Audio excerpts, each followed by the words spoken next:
Hello, my name is Rachel Albrecht, and I would like to welcome everyone to the series of webinars on nowcasting operations and techniques, perspectives for South America. These webinars are supported by the WMO World Weather Research Program. Hello, my name is Rachel Albrecht, and I would like to welcome everyone to the series. I had you too much. These webinars are supported by the WMO Weather Research Program within the Nowcasting and Mesoscale Research Working Group activities. They are idealized and organized by the Brazilian Scientific Committee on Nowcasting. This committee is responsible for preparing the guidelines for the implementation and operationalization of nowcasting in Brazil. And with time, this initiative grew up to become a webinar series and address an audience that is beyond Brazil borders. The webinars will happen on the first Friday of each month, starting today. And we would like to thank everyone who has registered for this first webinar. Each webinar is a different registration, so please keep tuned at our website for future registrations. Before we introduce our first speaker, I would like to give you a few instructions. This webinar is being recorded and transmitted online at the University of São Paulo Department of Atmospheric Science YouTube channel, where it will also be posted later to be watched on demand. All the links to the YouTube will be on our website. Please keep your microphone muted at all times, and our speaker will give his presentation, and then we will have a time for questions and answers. Questions should be posted on the chat here at Google Meet or at YouTube, and we'll sort them and read during that time. Now, Hernani will introduce our speaker. Hernani. Thank you, Rachel. Greetings, everyone. My name is Hernani Nascimento. I am a professor of meteorology at the Federal University of Santa Maria in Brazil, and it's my pleasure to present Joseph Picca, our first invited speaker for the webinar series Nowcasting Operations and Techniques, Perspectives for South America. Joseph Picca is a research associate with the Cooperative Institute for Severe and High Impact Weather Restriction Operations in Oklahoma, United States. His work currently focuses on radar training and development, as well as estimating the societal impacts using NOAA's Storm Prediction Center severe weather forecasts. He has now long experience on both research and operational applications of dual-polarization Doppler radar data, including a number of peer-reviewed papers addressing this topic, and hands-on experience in monitoring and forecasting hazardous weather, including severe local storms. We are really looking forward to watch Joey's presentation today, entitled The Utility of Dual-Polarization Weather Radar in Analyzing and Predicting Warm Season Hazards, which will certainly be very educational for all of us. So welcome, Joey, and I hand the microphone to you now, and thank you for accepting our invitation for this webinar series. Thank you very much, Hernani, and everybody for being here. And Hernani, thank you for that wonderful introduction. It's an honor of mine to be here speaking to all of you today from, it sounds like, very diverse backgrounds, different countries, who are here to take a look at, what dual polarization radar has offered here in the United States over the last, decade so in terms of an operational sense, and even prior in terms of an experimental sense when it was under development. It's very exciting what we've seen here. When I first started in grad school, and I'll go through my background in just a second, how it related to dual polarization radar, we had just a few radars. And so you had to hope for a storm to come by that radar with dual pol capability. And then it was so exciting. You had this data set available because the storm came by the right radar. And now with an operational network of nearly 160 or just about 160 NextRad radars, all with dual polarization capability across the United States and even abroad, the wealth of data and examples and different utilities and things we've learned from this is quite tremendous. And so, I want to share that with you today, and really some of the insights we've seen with some of the examples that we've received across the US over the last 10 years. So once again, my name is Joseph Picca, or Joey Picca, if you'd like to refer to me as my nickname. Most people call me Joey. Research associate with CIRO, which is a cooperative institute between the University of Oklahoma and the National Oceanic and Atmospheric Administration, which is part of the US federal government. So sort of linking the two together in this scientific and technical realm to sort of use the skills of both to further advance the weather enterprise. And you can see my email as well. If you have any questions beyond what gets asked today and you'd like to reach out and ask me about something, please feel free to do so. So moving ahead though, if we look at my background in dual polar radar, you know, I'm here talking to you. It's like, well, why should I just trust this individual who I'm just meeting now on this webinar series about dual polarization radar? So I went to school as an undergrad and grad school at the University of Oklahoma in Norman, Oklahoma, here in central Oklahoma. And in grad school specifically, my focus was in dual polarization radar, which wasn't operational at the time. We had a few experimental dual polarized radars, including the prototype for our current network located in Norman, Oklahoma, and that radar was KOUN. And while I was in grad school, one of the costliest hailstorms in US history happened to cut a path from northwest Oklahoma right through Oklahoma City, which is the main, it's the large urban center in central Oklahoma. Norman is located just to the south where the campus of the University of Oklahoma is and where I was studying. And that storm continued southeastward.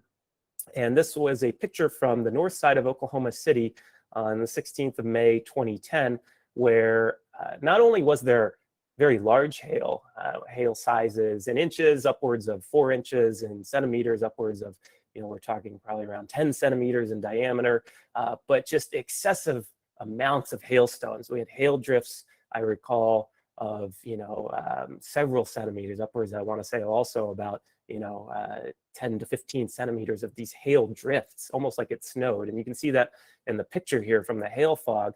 And so I remember that day as I was working on my my graduate research, or actually it was the following day when I went into the office, because this occurred on a Sunday, you know, immediately went to my advisor, Alexander Ryzhkov, and we discussed, you know, the work that we want to do with the data that had been collected from this hailstorm. And so this was one of the seminal early storms that we collected some great data sets that I then studied and looked at various signatures in dual polarization radar data that suggested when a storm is developing or when you may be seeing large hail growth high up in the cloud, you know, several kilometers above the freezing level, and what signatures you could gain from that to then predict severe hailfall at the surface. After I graduated with my master's from Oklahoma, my first professional job, I started my professional career in New York, actually out on Long Island, with the National Weather Service. I was a meteorologist there for 3 years. And while this isn't a warm season hazard, so not really going to have a focus on this today because we'll be talking about mainly warm season hazards, there was a blizzard while I was up there that dropped 31 inches of snow. And I grew up in Dallas, Texas, down here, where snow is not too common whatsoever. You know, if I saw maybe a couple centimeters of snow a year, that would be a big deal. But then we're talking about 31 inches of snow. So you're talking upwards of, you know, maybe 80, 90 centimeters, something like that of snowfall. And I remember we had just upgraded the network across the country. The National Weather Service actually was in the process of upgrading radars across the country to having dual polarization capability.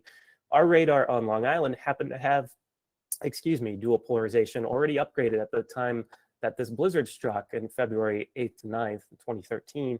And the signatures that we saw were simply stunning in terms of what they told us about the different precipitation types, where there was snow, where there was freezing rain, even some hail actually in this winter storm. It was incredible. And so the data we collected from that was so impressive that we ended up actually writing this paper in BAMS. That this was actually the front of the office there on Long Island. It was a beautiful scene, a snow globe as they described it. And this picture actually I took when I stumbled out of the office the next morning from this heavy, intense snowfall that we saw across Long Island. After that, I went back to Oklahoma to work for the Storm Prediction Center for several years as a forecaster there. And while I was in Oklahoma, you know, there's such a rich environment where, you know, so many researchers, academics, forecasters come together in the environment there at the University of Oklahoma and the National Weather Center, that I was able to collaborate with some individuals on developing a Nowcast algorithm that used some of the dual polarization variables and data that I'm going to talk about here in a little bit to develop an algorithm that identifies where, you know, new updrafts may be forming to help generate new convection and new intense precipitation. And so this is a figure from a paper that I wrote with Daryl Kingfield on this algorithm that you know, still is sort of behind the scenes in an experimental sense, but it gets used as a technique to help develop other algorithms and do further research for this convective development. Now that's my development in dual pol. So what about the development, though, of actual dual polarization technology? So in the 1980s, NSSL, which is the National Severe Storms Laboratory, which is under NOAA as well, developed dual pol technology at a radar they had in Cimarron, Oklahoma. In the 1990s then, they started to actually collect dual polarization variables. And for anybody, I want to reiterate here, who's worried that I'm just going to start showing examples in a little bit and won't talk about the variables, I promise we'll cover those. So at least everybody's starting from the same point. So as I start to show some of these examples here in a little bit of the power of dual polarization radar, you'll feel comfortable in knowing what I'm actually talking about and not just, you know, making things up. But that first collection of dual pol variables across range locations was occurring in the 1990s. And design of a future operational prototype was also ongoing in the 1990s. In 2002, KOUN, which is a specific radar in Norman, Oklahoma, which is actually the radar that I heavily used in my research in graduate school just a little bit later than 2002, was upgraded to be that dual pol prototype for the larger network of radars around the US. And so KOUN really served as one of the seminal pieces to provide a lot of research data for researchers with dual polarization technology. Then in the 2010s, so a little bit later on, you know, especially from about 2011 to 2014, the weather surveillance radar 88 Doppler, which is what WSR 88D stands for, that network, which is the US National Weather Service network, was upgraded to dual pol capability. And that was really where sort of the flood, the inundation began of all of this dual polarization data, because now instead of just a few radars, we now had, you know, well over 100 radars providing dual polarization data for us across the country. Here's just a map of all the radars that we have in that network, the 88D network at least. So these are all S-band radars. There's a 10-centimeter wavelength. So there are other parts of the world, and certainly even research radars in the US that may have different networks of C-band or shorter wavelengths, so perhaps 5-centimeter or 3-centimeter wavelength. But in the NexRad network, the WSR 88Ds, they're 10-centimeter approximately S-band radars. And so here's the coverage across the continental United States, as well as radar in Puerto Rico, Hawaii, and then Guam, Alaska, and then also as well at some Department of Defense sites in Japan and Korea. Okay, so I've just given you the sort of the overview of my background with dual polarization. Yeah, you talked about a few examples. Why do we care? Why do I care? Why am I on this webinar today? What do I want to see? And so what is really the power behind this addition to Doppler radar by going to dual polarization? And at first glance, I remember when I was a graduate student, and I was also just getting into the National Weather Service early on in my career. You know, I think one of the reasons I was hired at the specific office in New York was because of my background in research in dual polarization radar, and the upgrade was just about to occur. And at first glance, it was, well, you can tell where precipitation types are better. You can get a better idea of where, you know, where there's snow, where there's hail, where there's rain. That was a big selling point.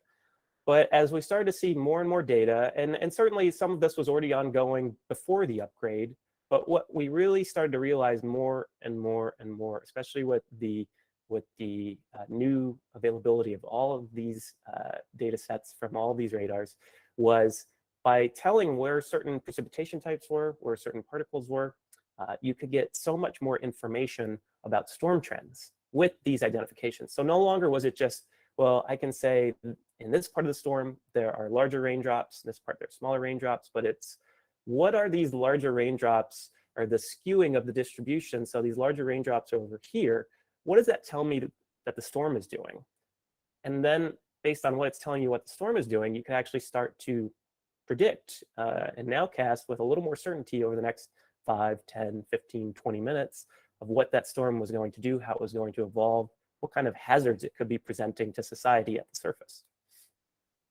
So now let's jump into just how dual polarization works. What are we talking about when we say dual polarization radar?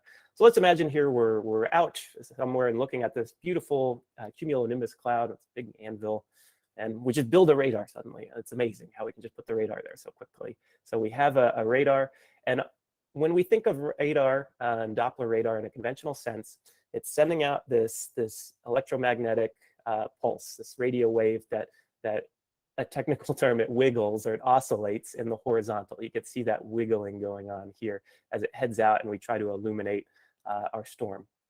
And so conventionally, we get back these moments from radar called reflectivity. So the power returned by the targets in the storm, the raindrops, the hailstones, how much is returned back to the radar, that gives us our reflectivity. Velocity, so as we send out our pulses, multiple pulses, and we see what the phase shift is, and how that changes, we can pick out, what the radial movement, so towards or away from the radar, the Doppler aspect of radar, what the velocity is. And we also get a moment known as spectrum width, where we can actually see sort of what the turbulence is, how much variation in the velocities there are within that radar resolution volume. With dual polarization, as you might suspect, the polarization being how is that wave oriented and what plane is it, so we're adding a second polarization. We're adding now one in the vertical. So this red oscillation, you can see, is now in the vertical. And so now we're illuminating the same part of the storm or wherever we're scanning with these orthogonally oriented, these perpendicularly oriented polarizations. So now we get even new data. We still have all of our conventional data, but now we get something called differential reflectivity. The shorthand is ZDR, correlation coefficient. Here it's CC. If you ever see correlation coefficient in the literature, you might see it referred to as rho HV. And specific differential phase is another variable we'll focus on here. There are other variables as well, and one that's actually how we calculate specific differential phase, but for our purposes here today, I'll just show specific differential phase, shortened as KDP, and I'll explain the basics behind those here in just a second, so we're all aware of how that works. But let's imagine we have just a few raindrops there that we're scanning, and you can see that oblate, they look kind of like hamburger buns. That's always how we refer to them. Raindrops are really, they're shaped more like those buns as they get larger, hamburger buns, versus, sometimes you'll see in cartoons they look like teardrops. They're not really shaped like that as they get bigger. They're shaped like these hamburger buns. And so as we send out this horizontally polarized wave, it lights up the horizontal axis of the raindrop. So we get this little horizontal dipole, sends us back information on the horizontal. We send the vertically polarized wave, that lights up the vertical axis. And so the vertical dipole sends us back information. So now suddenly we have information from these two axes, and that gives us more information about the shape, the orientation, the phase, the diversity of this radar sampling volume that we're looking at. And that is so critical for telling us much more information about what's going on within a storm. So just to cover the variables really quickly, reflectivity, we know and love, we're used to seeing those colors on a radar image. That's how much power is returned from the signal just being sent out. It's in logarithmic units of dBz. These are some of the values maybe that we're more typical, or that we're more used to seeing, let's say 0 to 70 plus dBz. Certainly could be negative though, because it's in a logarithmic scale. But generally, it's just telling us, as we look at it, how much stuff is out there, how much rain, hail, what have you, how big is it. The bigger the targets are, the more energy is going to be sent back to the radar, is going to be scattered back to the radar. And how reflective is it?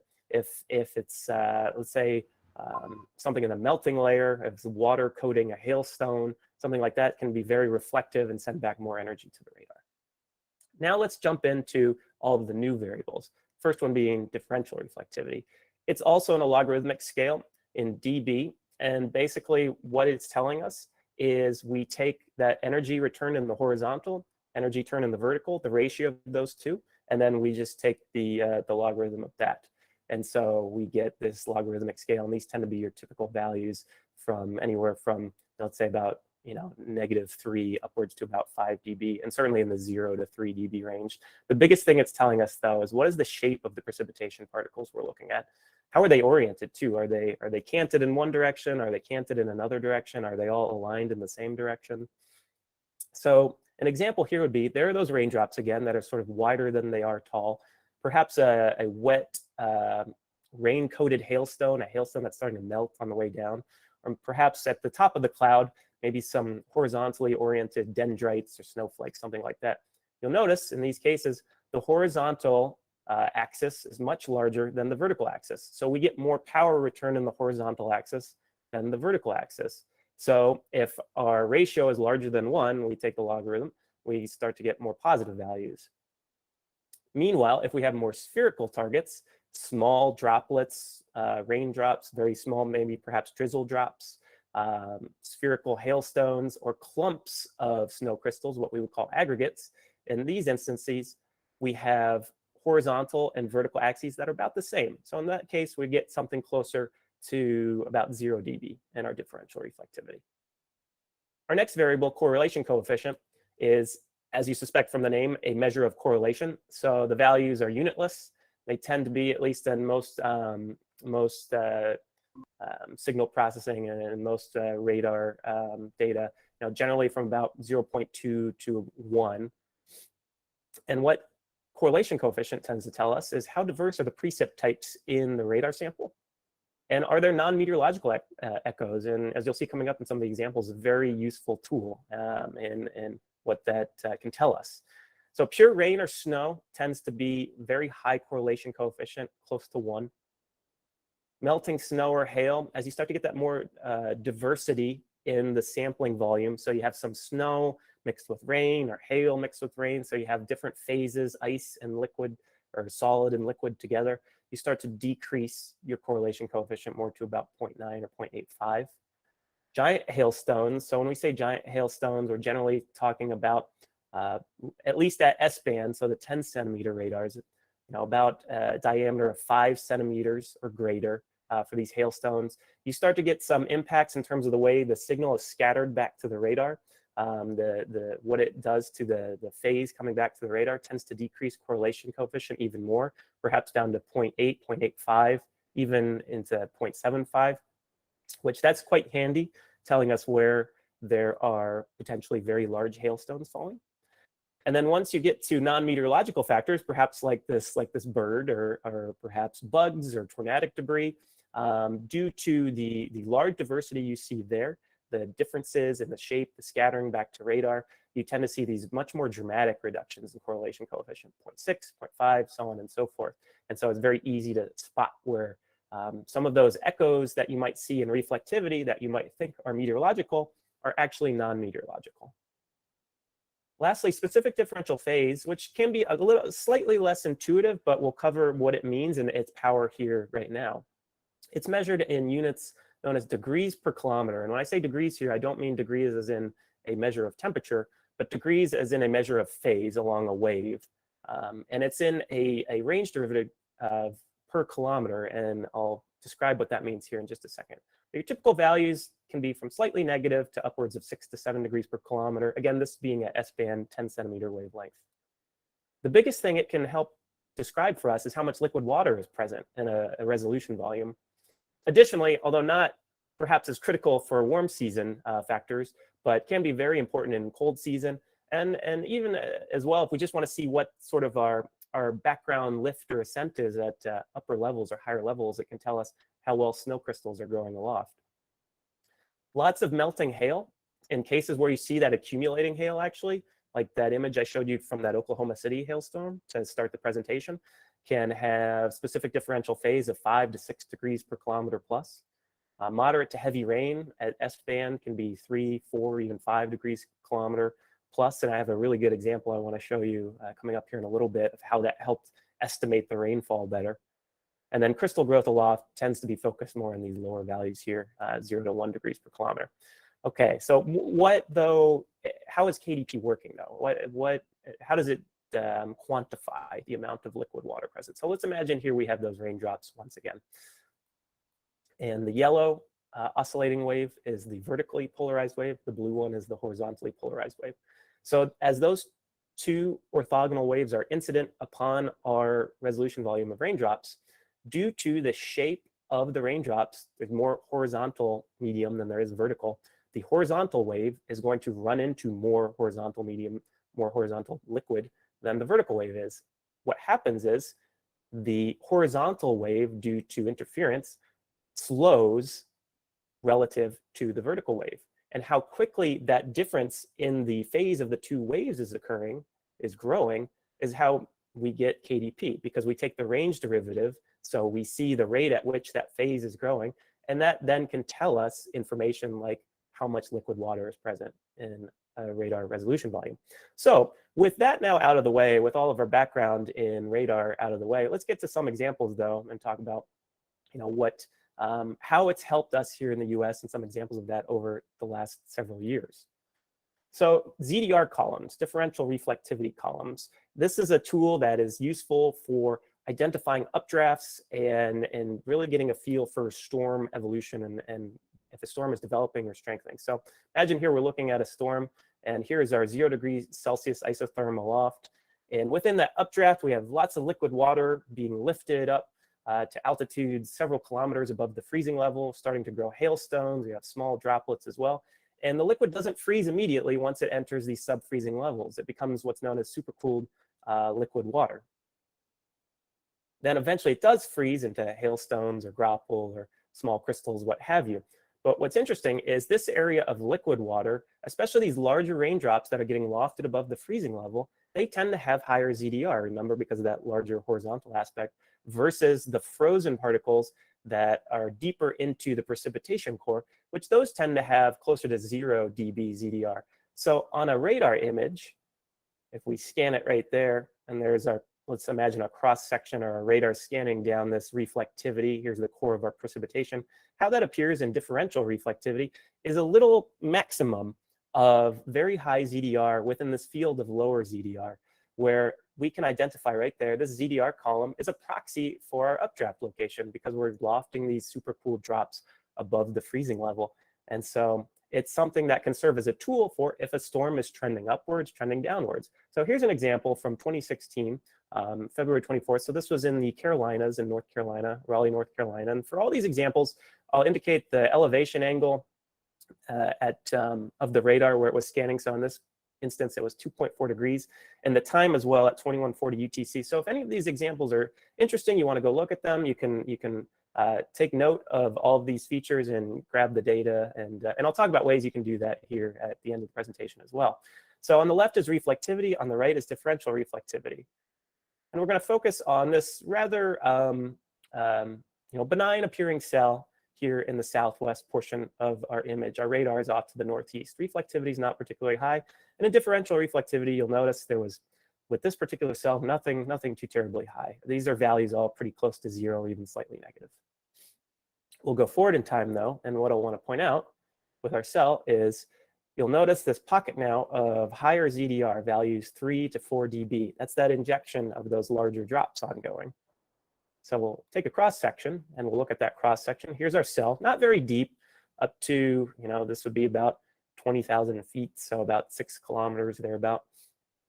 But you'll notice here is our 0 degrees Celsius level, so what you could consider your freezing level, your melting level. And as we look at differential reflectivity, look at this large column of liquid that's going up above the freezing level. That's that updraft. We can see our updraft is strengthened in this particular cell. So there is our ZDR column.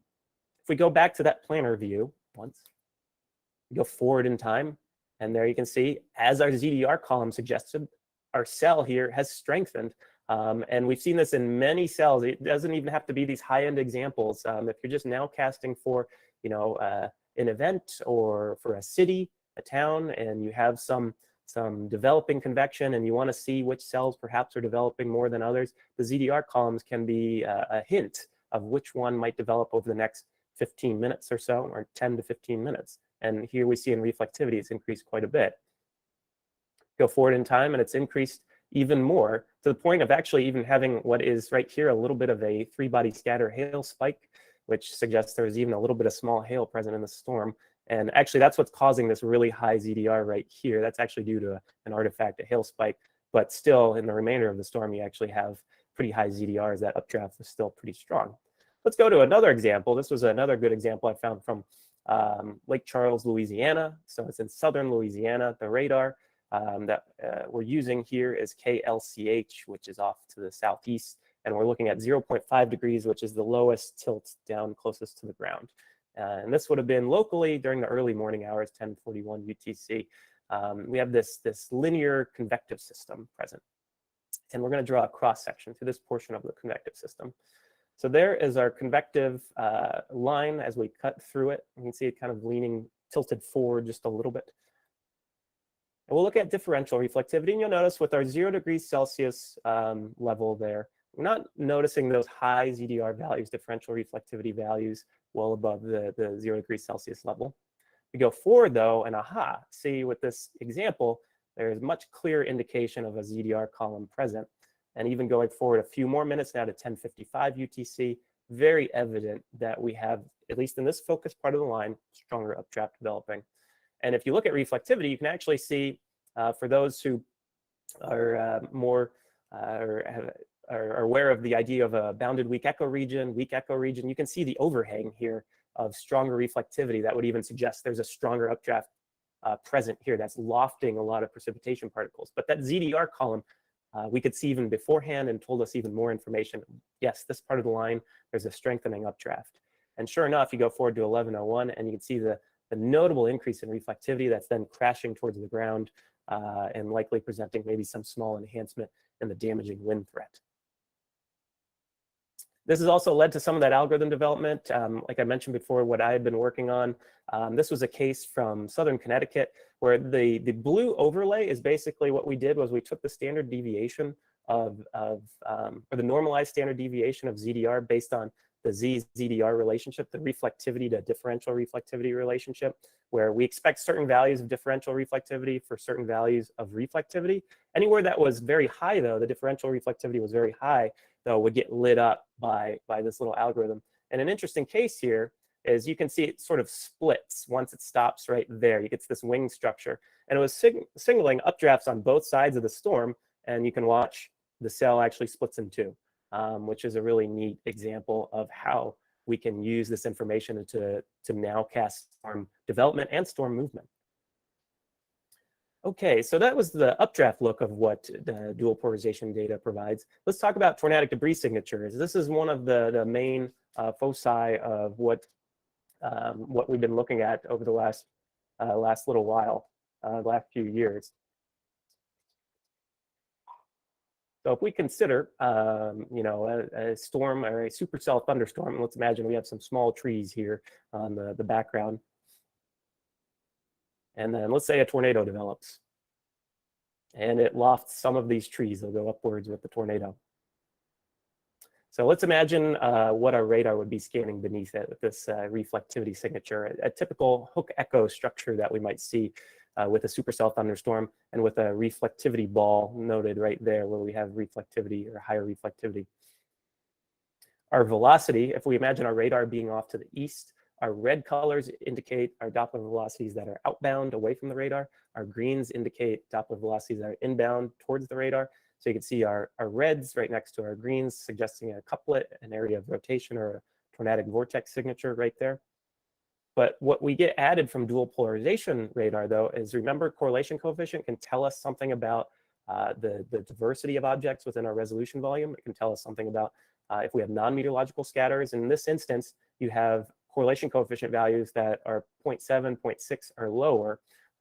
Right here, I say at least less than about 0.9 if you mix in some meteorological scatters. If you have raindrops mixing into the tornadic circulation, can increase your correlation coefficient. But regardless, overlaid with that couplet, you see that decrease in correlation coefficient.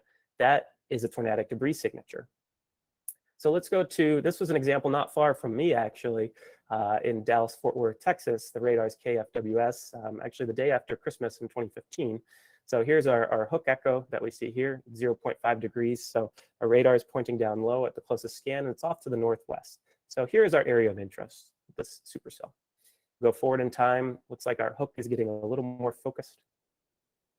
There is our velocity data. So with our radar to the west-northwest, the greens, again, are towards the radar. The reds are away from the radar. So we have a couplet here. Looks like our area of focus for a potential tornado. We'll highlight that there. And sure enough, you can see here in correlation coefficient, the drop in values, 0.7, 0.6, 0.5, suggesting that we have non-meteorological debris present here, which is the debris being lofted by the tornado. And for an instance like this, which was happening after the sun had set, it was dark, so it's tougher to see a tornado if one had developed. For somebody who might be issuing a tornado warning on this, oftentimes if you see the rotation but there's no confirmation of a tornado, the warning then says it's a radar indicated tornado, that it's a tornado warning, but there's no confirmation of a tornado being present. With correlation coefficient now, even without somebody seeing the tornado, a spotter, a storm chaser, somebody with the media, emergency manager, you could now say with certainty or near certainty that a tornado is present, that debris is being lofted just based on radar. And now the communication and the text of the warning could be that much stronger to get people to take shelter ahead of this tornado, just based on the radar data itself. One more time, we'll see that's where our velocity couplet was overlaid. So you can see if I go back and forth, matches very nicely where that decrease, that little pocket there of lower correlation coefficient is. Just off to the east of that, that's actually probably just dust and bugs and things in the broader inflow of the storm. That's the reduced correlation coefficient here. But it's this small circle right here of lower CC that is our tornadic debris. And there we'll overlay right at the tip of the hook where we'd expect our tornado to be. That was our reflectivity image. So we'll circle that. And that was the approximate path of the tornado. It was rated an EF3 with max winds of about 145 to 155 miles per hour.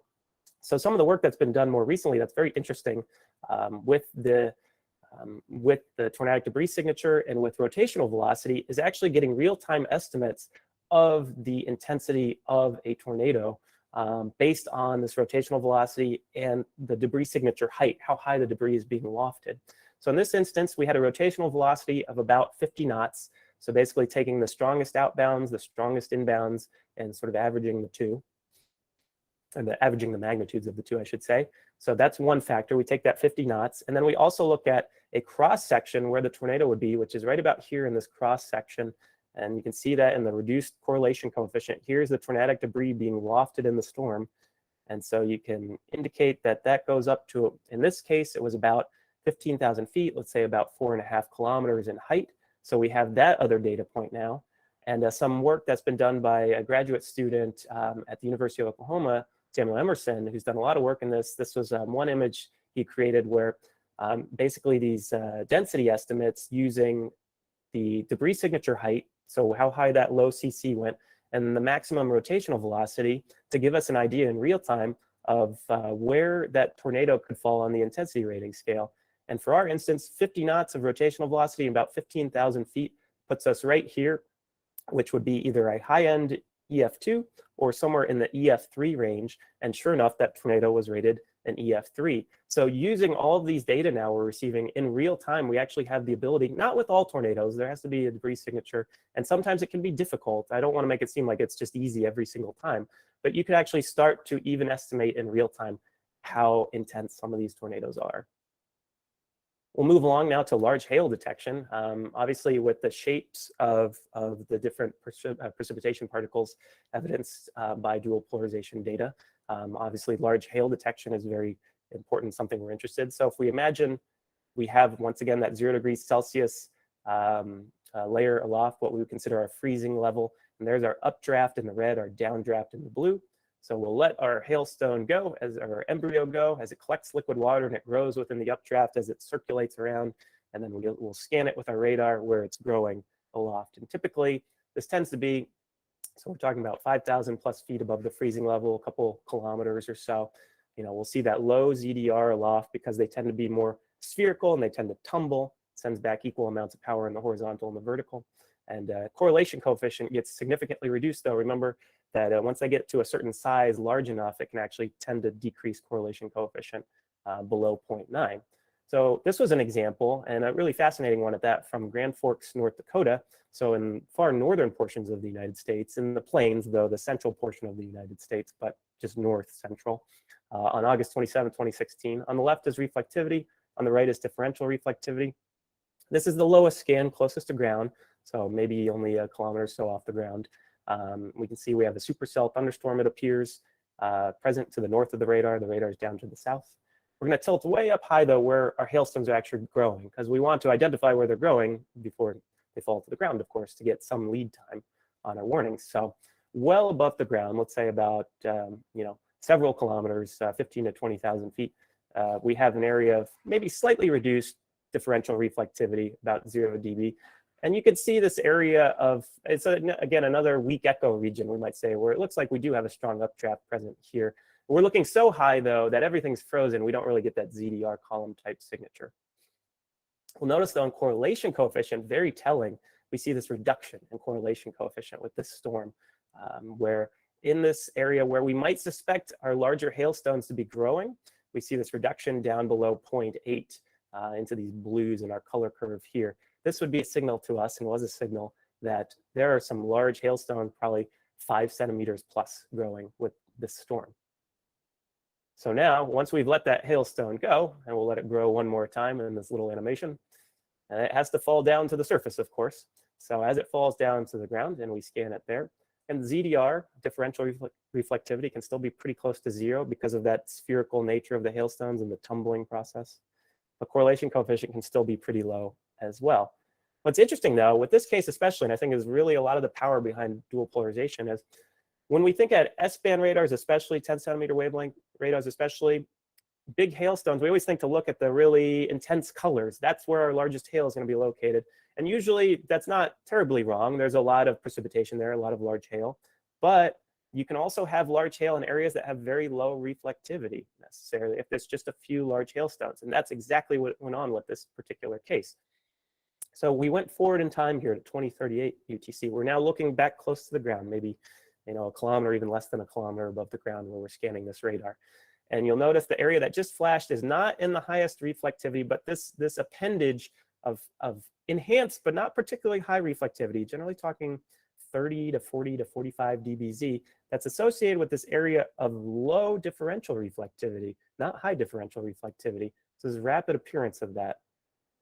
Correlation coefficient as well is low there. It's not particularly high. In these higher areas where these values are close to 1, that would suggest maybe just pure rain.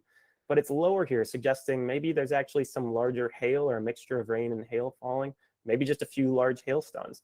It certainly tells us this isn't just light to moderate rain falling here in the inflow region. And what's going on is the largest hailstones, as they grow, they fall out just on the periphery of the updraft, where the vertical motions are just not strong enough to sustain those larger hailstones.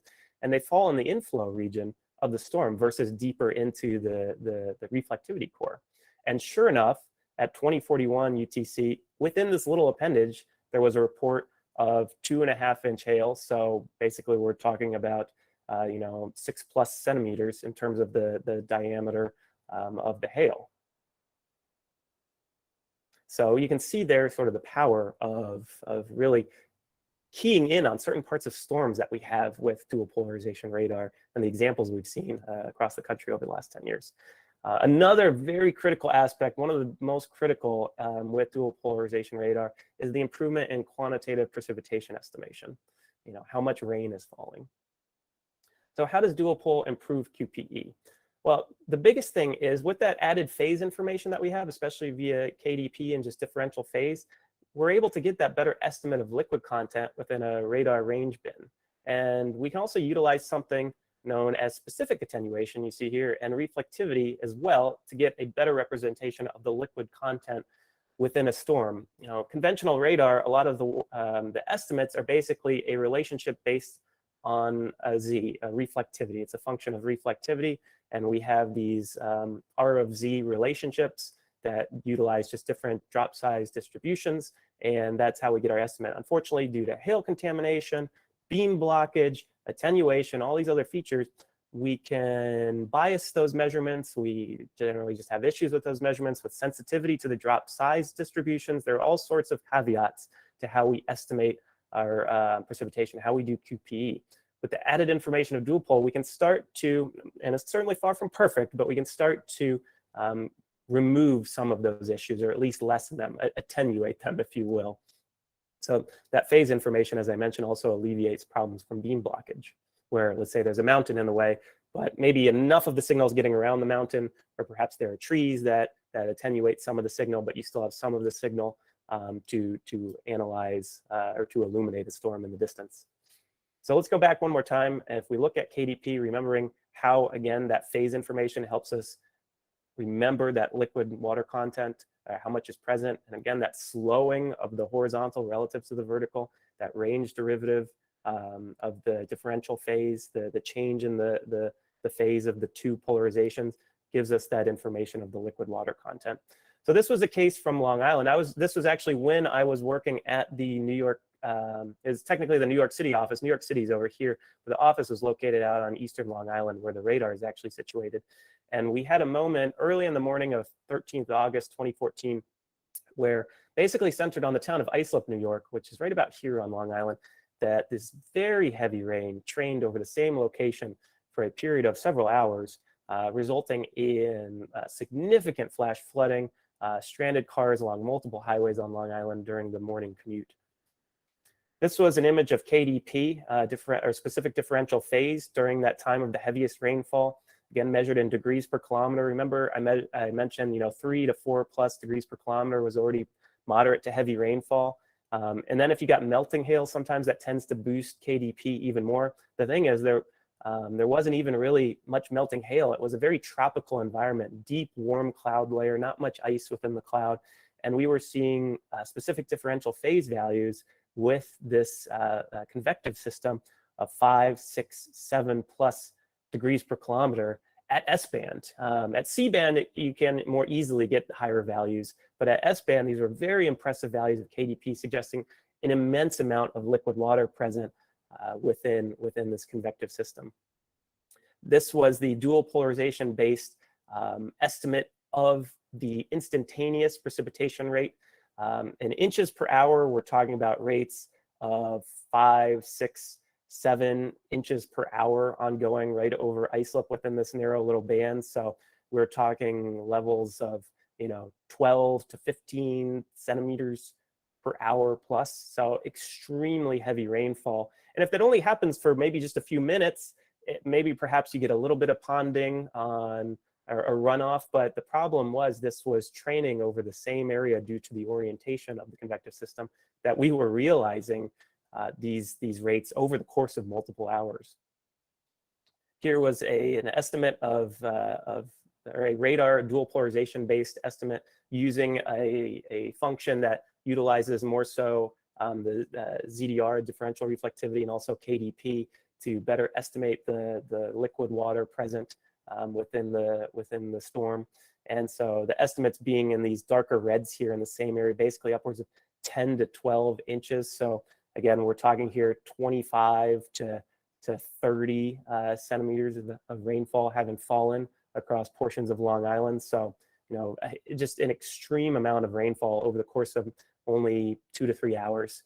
And with a very urbanized area like Long Island is, because it is part of the New York City metro area, there's just nowhere for the water to go. So suddenly you had lots of cars being stranded on area highways. So here were the actual reports, and you can see at Islip Airport, which is right under this sort of bullseye in the red, they measured 13.27 inches, so right about here on the color curve. So you can see how well dual polarization radar captured the amount of rainfall that was occurring.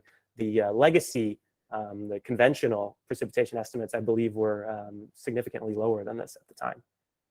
And here's an image from the New York State Department of Transportation, one of their cameras on one of the local highways. You can see the immense flooding that occurred in all of the stranded cars that were there this morning, or that particular morning.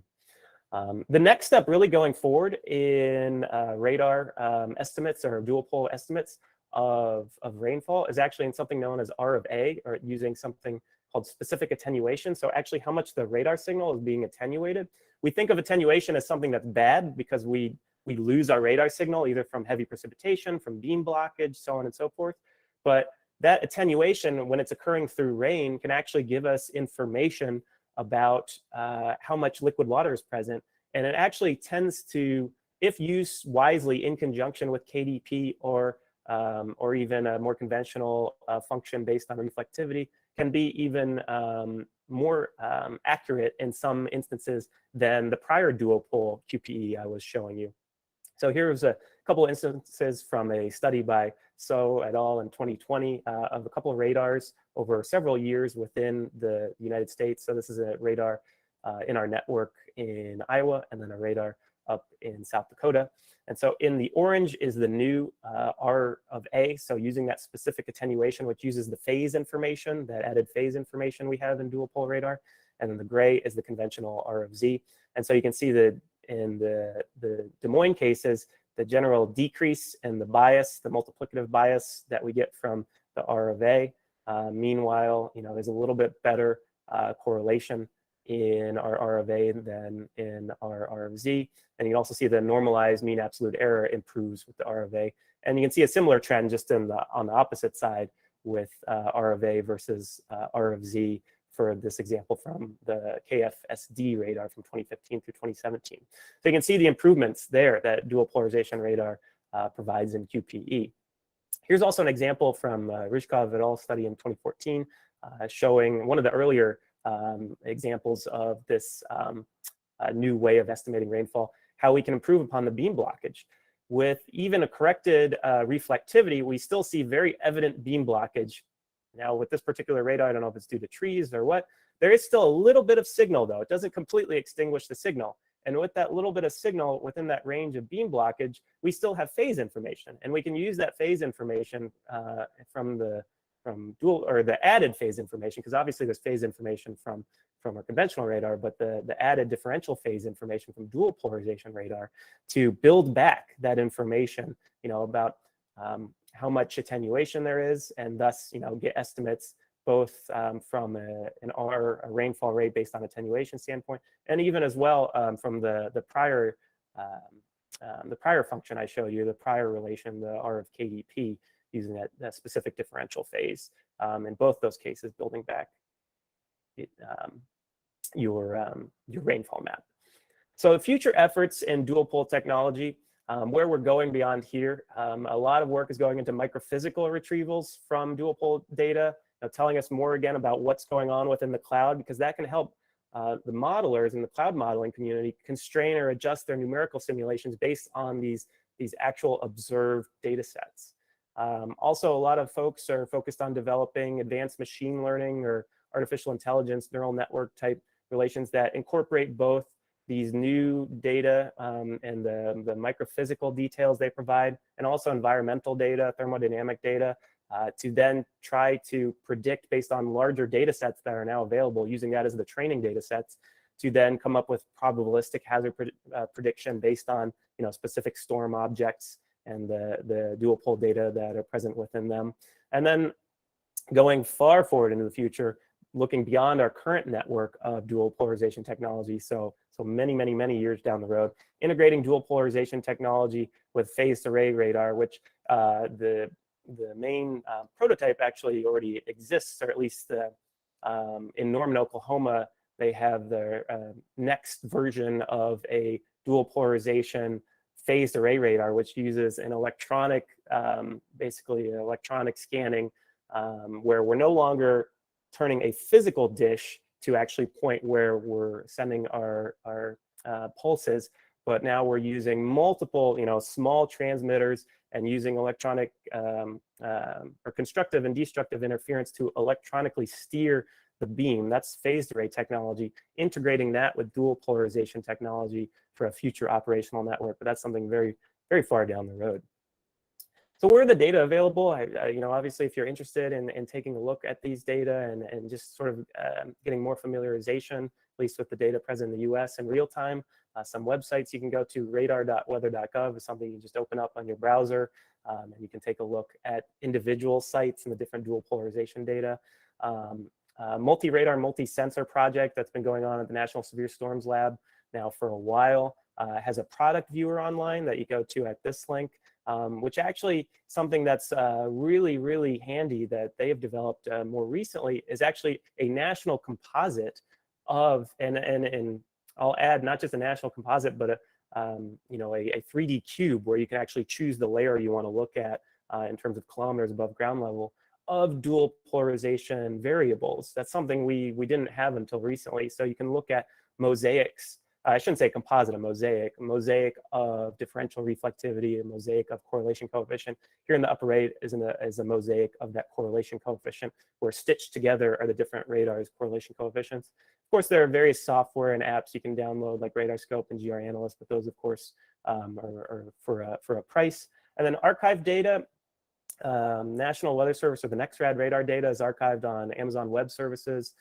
That's something you can access for free. Google Cloud Platform, they're available there as well. You can download the radar volumes, and then you can look at them through either software that you may have, like GR Analyst, or certainly a free viewer. NCDC, or part of NOAA, offers a weather and climate toolkit, which actually here at this URL, ncdc.noaa.gov/WCT, which is a software package you can download to view radar data. And this above link is actually where, if you don't want to go through one of the cloud platform providers, you can go through and order through their data store for free the volumes of radar data there from the NEXRAD network. And so with that, again, I thank you so much for joining us today and for joining me today and giving me a chance to speak to you about everything we've seen, or at least a small slice of everything we've seen with our dual polarization data over the last approximately 10 years on an operational network. And with that, I'll wrap up my part of talking and see if I can answer any questions. All right, Joey. Excellent presentation. We are all very grateful for you putting together all the slides, and we learned a lot what you shared with us. So, okay, we are ready now to address questions that have been placed. And I'll start with... My first question. Right, so my please... My question is, are we going to get the presentation? Right, okay, so please, if you have any question, it's easier if you place the question in the chat, so we can read them. We already have a couple of questions here in the chat, so we try to follow that sequence. So I'd like you to write down your question. We would appreciate that. Okay, the first question here from Marco Josevicius. What is the maximum distance from the radar position at which we can evaluate signatures on polarimetric variables for severe storms? And also, as a follow-up for this, from the same question from Thiago Biscaro, what would be the highest radar elevation for which the polarimetric variables are still useful regarding identifying signatures? Sure, those are two very, very good questions. I would say it's like so many things in meteorology or in the physical sciences. It's a spectrum where there's no real hard cutoff on where you go from being useful to not being useful. Of course, as with radar, as you move farther away, your resolution volume is going to increase in size, so your power density is going to decrease. You're going to just run into more things within the resolution volume because it's larger, so you don't get maybe quite the same. There's just can be a broader mixture of targets within the resolution volume.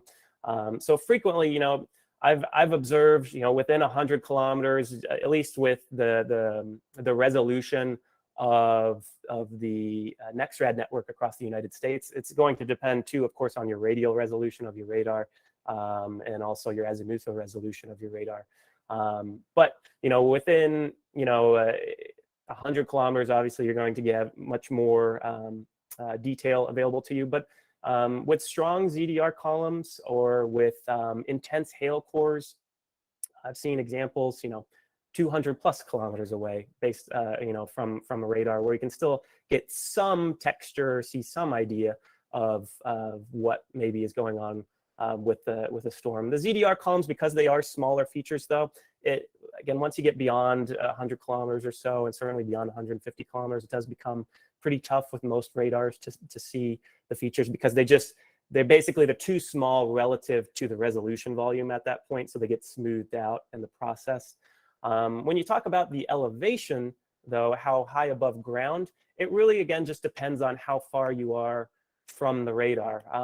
If you happen to be very close to the radar and you're looking at the highest tilt of the radar, perhaps you have a vertically scanning radar, certainly you can look basically straight in the vertical and still have lots of excellent detail present in terms of what what your updrafts may be doing, what the vertical motions are, what the crystal growth is aloft. If you're talking in terms of an above ground level type elevation, it just depends on the extent of the system you're viewing. But as I mentioned before, we didn't really cover it because it was more cold season associated, not so much warm season. But with those ice crystals that you can see growing usually at the tops of the colder portions of the cloud, so we're talking 10 plus kilometers above ground level, where your temperatures may be -15, -20, or really even colder than that, colder than -20 degrees Celsius. You can see these horizontally oriented crystals starting to grow. They show these little indications in KDP. And if you have a high concentration of those horizontal oriented crystals, plates or dendrites, things like that, you can see a much stronger signal in KDP. And so that can actually tell you a lot about what's the background ascent ongoing. There's also these other features called depolarization, streaks that tell you something about the electrification going on in the cloud that occurs at those levels too. So really, there's not too much of a limit, just depending on your radar when you're talking about how high above ground level you're looking with radar. All right, thanks, Joey. Next question, maybe Rachel. Yeah. So next question is from Samuel Ansar. Sorry if I don't pronounce your name correctly. The question is, although radar is specifically meant for nowcasting, do you by any means do forecast simulation and track real-time systems using radar data? If so, what is the lead time? So to answer that question specifically, what's ongoing right now is we certainly, a lot of our higher res numerical guidance, what we call our convection allowing guidance, whether it be conventional convection allowing guidance that we've had over the last several years, or even experimental new convection allowing guidance that's being developed right now. Many of those do assimilate radar data. Specifically, usually it's more in the realm of reflectivity data to help initialize the model, the specific high-res model, to get a better jump ahead of or with ongoing convection. So it'll, over the prior several hours, we'll assimilate that radar data to have a better starting point to begin its simulation. The dual polarization specifically, that radar data, I want to say only right now is being assimilated or used for modeling purposes in research environments and not operational environments. I don't believe there's anything operational right now that currently uses or assimilates dual polarization data. Although, again, on the research side, that's a strong focus because, as I mentioned, there's so much more microphysical content, informative content available there to help constrain models and to improve simulation. So that's a strong focus of research that's there. To answer the specific question, though, on what the particular lead time, I guess, is, it's sort of, it's something where it really depends on the model and the assimilation scheme and the microphysics scheme that exists within the model. But, over the course of several hours, using these data can provide at least some better, at least a sort of a better constraint on maybe the development of a storm, which way it's developing, or at least certainly, an hour or so out, versus, just using radar as a human. And as you mentioned, that nowcasting capability. So, it at least opens the realm of starting to increase our accuracy, in the course, at least in a simulation sense of, 1+ hours, something like that. All right, thanks, Joey. And next question is again by Marco Josevicius. Should we use filtered or unfiltered data to be more successful in analyzing signatures in radar data? That's a really good question. It's always been a sticking point. Some people presenting radar data, because oftentimes what you'll see is, and I completely understand this, you know, on our broadcast meteorologists, they have a very difficult job of taking very technical information and presenting it on television to the public mass. And so they have to translate that technical information and also be very entertaining in the process too, so people continue to watch on TV. So oftentimes, you know, on the television, you'll see, or even on perhaps a web application or an application on your phone, you'll see very smoothed images where it's very filtered. You know, some objective smoothing is applied to it. And so I'll say to you, I think it depends on just the detail you want to go into. If you want to do any analysis of signatures like I showed today, whether it be certainly a debris signature from a tornado, a ZDR column, something like that, really the unsmoothed, unfiltered data are the best starting point. Because you can just lose so many of those finer details once you go into the filtered data. Now, it is a little bit tougher at first if you're coming in fresh. You know, maybe you're not completely familiar with the data or you haven't been looking at them for too long. You know, there's all of the additional low reflectivity data, some of the dust, the higher variance data, the textures. It's tougher to sort of pick out at first where you need to be focused. But over time, because certainly I remember being in that position myself, you know, with some background information, you'll find the unfiltered data, the unsmoothed data really give you much more information in performing such a radar analysis.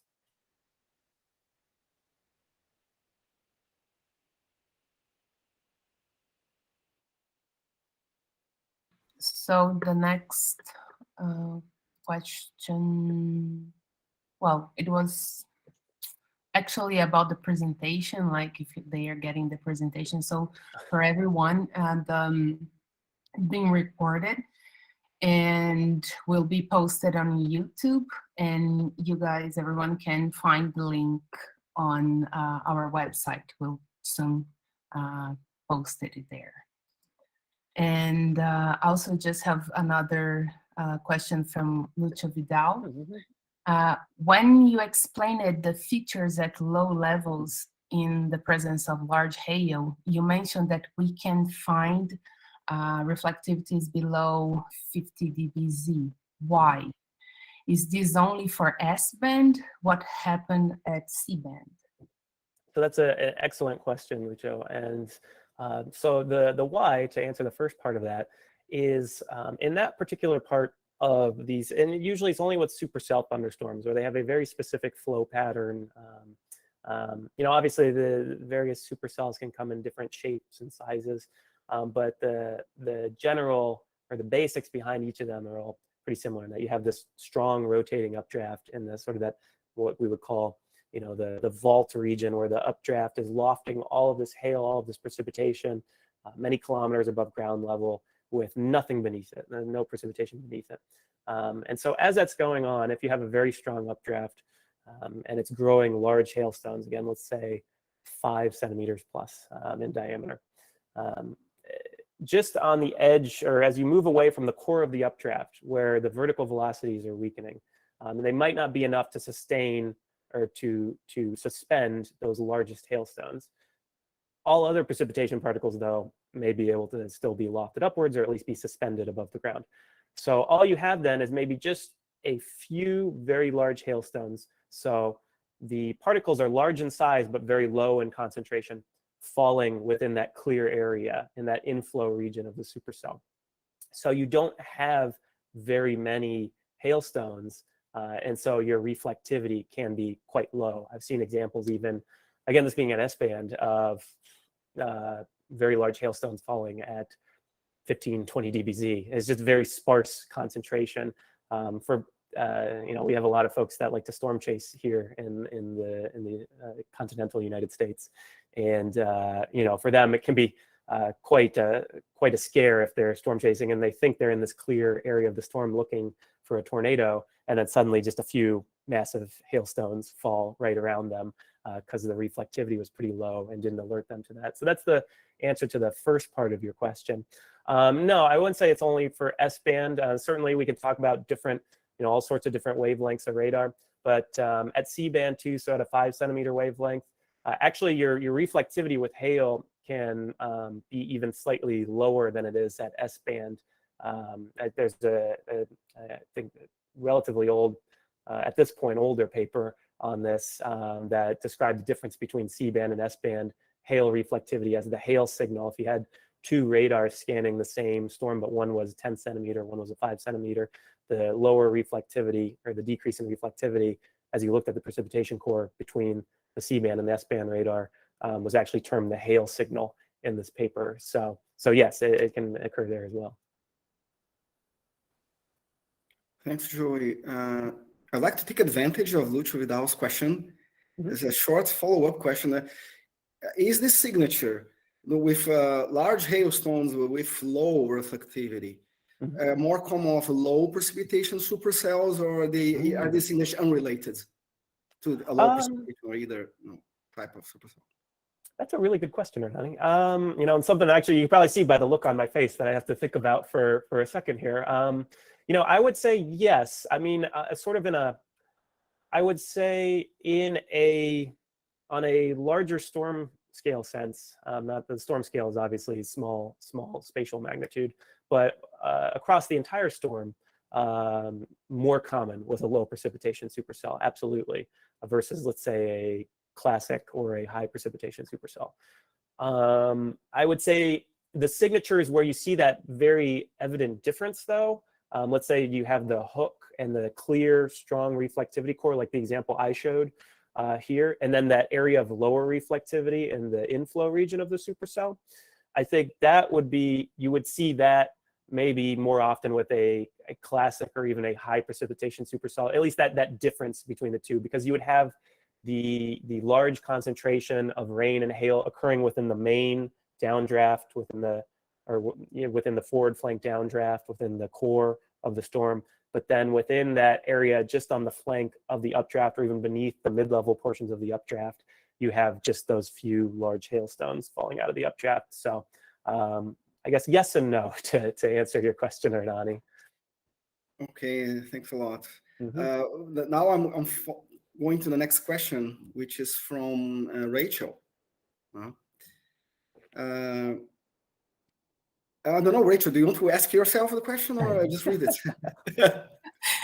Yes, I wrote down the question and then yes, I can. Okay. In your opinion, Joey, what are the main challenges using dual-pol data for nowcasting and operational forecasting? And do you have any advice to give the forecasters who are just starting to get access here in South America to this type of data? Sure, that's an excellent question, and that's still something I would stress, and thank you for the question because now I can stress it right now, that even I want to be clear, even after approximately a decade of operational data here in the United States, in the continental United States, we still have challenges here with learning the data, observing new features in the data, forecasting with it, because especially within the nowcast environment, especially if you have very high impact weather, there are a lot of, time is of the essence basically. And so, I can sit here and present to you for 1 hour, 2 hours, 3 hours and say, oh, let's think about this. You don't have that availability, obviously, once you're in the operational environment.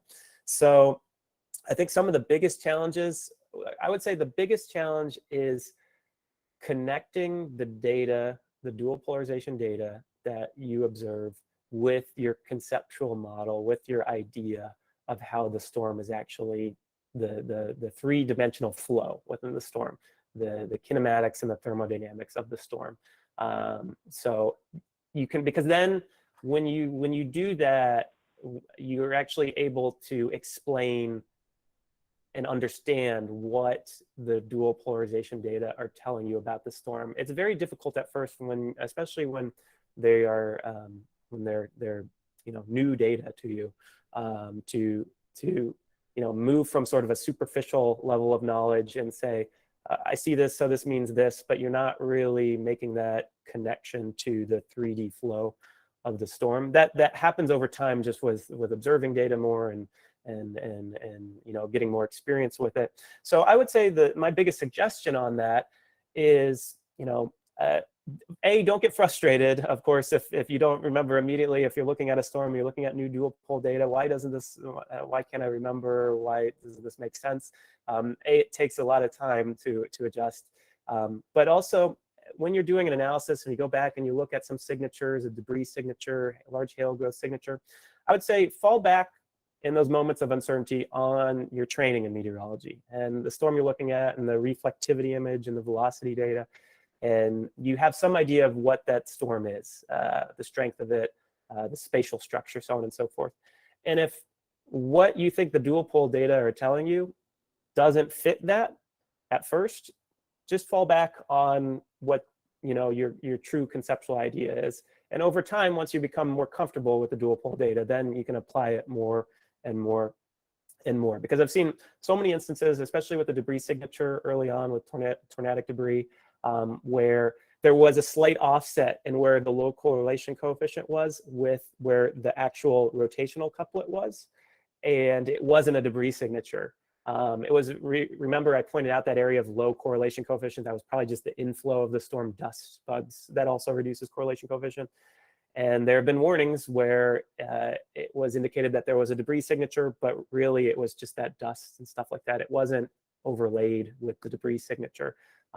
So that's an instance where you want to make sure, let's say if you're focused on that your correlation coefficient dropout is in the same spot as your circulation is. So that's just one concrete detail I can give you. But besides that, again, I'll say, ask yourself that if it makes sense, what you think the dual pole data are telling you, because it does take time, especially, looking at the unfiltered data, as we were talking about before. There's just a lot of new data available. And so it does take, again, just an adjustment in terms of getting the experience. Right, thanks, Joe. And there is just one additional comment from Marco Joseviches. He works in an operational center in Brazil that he recognizes also as a major challenge there in Simepar where he works. Yeah. Starting to work with the dual pole data operationally. Yeah.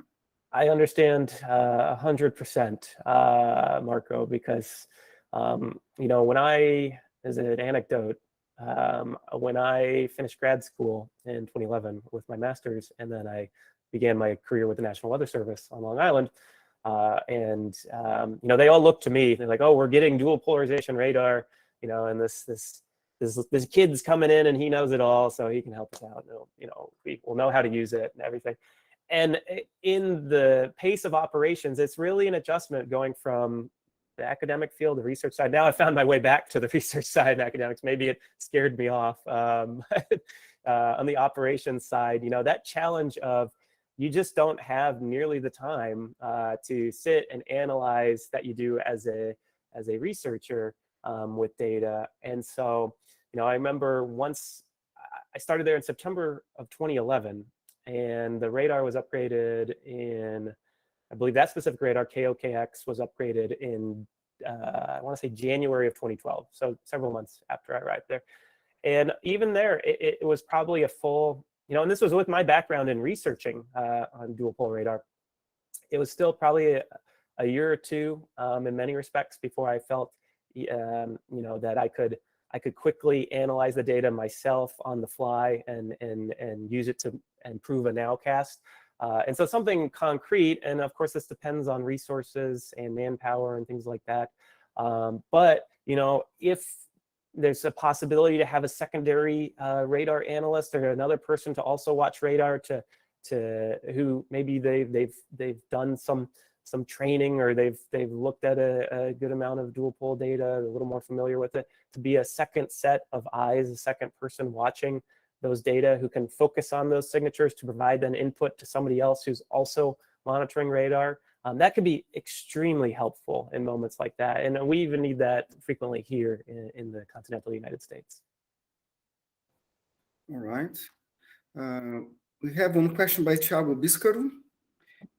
Can you tell more about hail spikes, especially their effects on dual-pole variables? Sure, absolutely. Yeah, so they're very, it's actually something that's been studied relatively well now over the last few years. It's a very interesting question. And absolutely, so a hail spike at its core, no pun intended saying core, sorry about that. But if your radar is scanning a hail core at let's say the mid-level, so many, many kilometers above ground level, and you have a large concentration of hail, very reflective particles, when the signal hits those hailstones, you know, the scattering doesn't just with target doesn't just go in one direction back to the radar. You get scattering in many different directions. You get forward scattering. You get scattering to the side, scattering down. Usually, though, most of that just heads out and it just never returns to radar. So the only scattering you get back to radar is obviously just that initial backscatter from the target back to the radar, and that's what we see on radar using the time it took to come back. With a hail spike, what's going on is when the pulse hits the hailstones and you get that scattering in many different directions, there's actually sufficient amount of power that heads down towards the ground. You know, not just directly down, but also at an angle from the hailstone down towards the ground. That then can get backscattered back up to the hailstone, and then the hailstone can scatter that back to the radar. And so with a hail spike, what's going on there is you're now getting return power much later than what you would expect from that distance, because it also had to travel to the ground, back to the hailstone, back to the radar. I guess in this instance, I'm the radar because I'm pointing to myself. And so that added time, the radar just thinks there's something even farther down radial that produces that hail spike. So you end up getting that comet tail, if you will, that tail off the core. Now, how does that impact the dual pole variables? It's actually pretty fascinating. Once you get right behind that hail core, where you start to get the three-body scatter spike, or also known as the hail spike, your differential reflectivity can be quite high. And this is a factor of a few more complex topic in terms of how the dipoles of the hailstone, which ones scatter more closely or directly to the ground, tends to be more of the horizontal component. And so that then you get mainly horizontal power back initially in that small part just beyond the hailstone.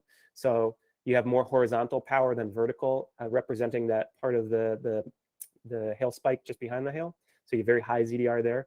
But as you go deeper into a hail spike with some of those really long hail spikes, though, that power is actually coming from power that bounced off the hailstone at very wider angles, though, because it had to travel much farther. So in those instances, that power is actually from more of the vertical dipole scattering that power.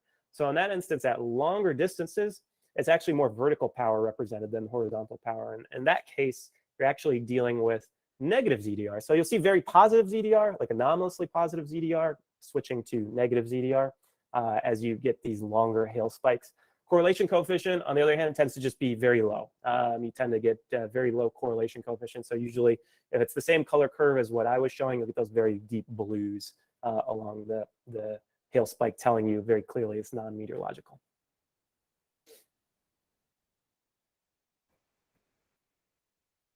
Okay. I don't know. I think we do not have additional question. Rachel, can you confirm that? I think we covered all questions, right? Yes, we have. Thank you so much, Joey, for the presentation, all the detailed answers to the questions. It was very, very informative. And we had a very good audience here and on YouTube. Wonderful. And we're pretty happy with that. Thank you so much for having me today, and thank you everyone for being here and wonderful questions. I really appreciate it. All right, thanks, Joey, and thanks everyone who attended here at the webinar, Google Meet, and also YouTube. And it was very, very nice talk, and we learned a lot. Thank you just so much. Reminding everyone that in the web page that people where people enrolled, registered, they will find the information also about the YouTube channel link where the webinar is recorded. Okay, so everyone can watch it later as well. Yeah, it will take a few days because it's Friday, right? So Yeah, okay. Probably will be there because when we receive the recording from Google, it has to process and everything, and it's almost 5 p.m. here in Brazil. So on Monday it will be there, and our next webinar will be on July 1st. So from Pedro, I don't know to say how his last name, Pedro Rigori, right? I got it right, yeah. Yeah, from Argentina. From Argentina, yeah. It'd be nice too. So thanks again, everyone. Thanks, Joey, and see you all.